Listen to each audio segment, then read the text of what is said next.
Milestone school and college প্রাঙ্গণে শিক্ষা উপদেষ্টা অধ্যাপক ডক্টর সিআর আবরার শিক্ষার্থীদের উদ্দেশ্যে এইচএসসি পরীক্ষার বিষয়ে নতুন এক ঘোষণা দেন। সেই সময় তিনি বলেন, আগামী ২৪ জুলাই বৃহস্পতিবার উচ্চ মাধ্যমিকের যে পরীক্ষাটি হওয়ার কথা ছিল তা স্থগিত করা হয়েছে।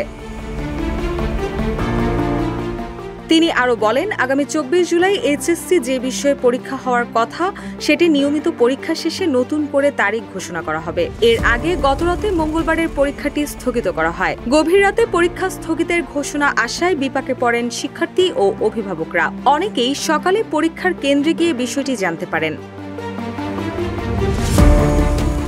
ওয়ালটন এসি এক্সচেঞ্জ অফারে এখন যে কোনো ব্র্যান্ডের পুরাতন এসি বদলে নতুন ওয়ালটন এসিতে উপভোগ করুন 25% ছাড়। Walton air conditioner, comfort without compromise. এদিকে মঙ্গলবার সকাল থেকে মাইলস্টোন স্কুল অ্যান্ড কলেজের শিক্ষার্থীরা যে ৬ দফা দাবিতে বিক্ষোভ করছে সেগুলোর প্রত্যেকটি দাবিকে যৌক্তিক বলে মনে করছে অন্তর্বর্তী সরকার। প্রধান উপদেষ্টার প্রেস উইং থেকে দেওয়া এক বিবৃতিতে এই তথ্য জানানো হয়।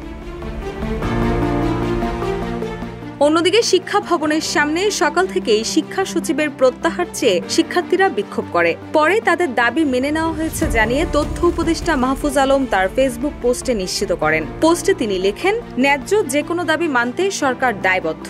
ইতিমধ্যে শিক্ষা সচিবকে অপসারণ করা হয়েছে।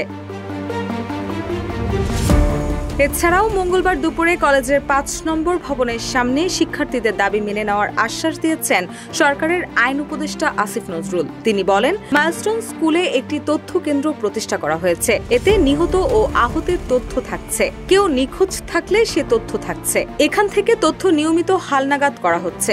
নিহত ও আহত পরিবারের ক্ষতিপূরণ, পুনর্বাসন এবং ট্রমা ম্যানেজমেন্ট সাপোর্টের ব্যবস্থা করা হচ্ছে। রুশা সুর, নিউজ ডেস্ক, ইত্তেফাক।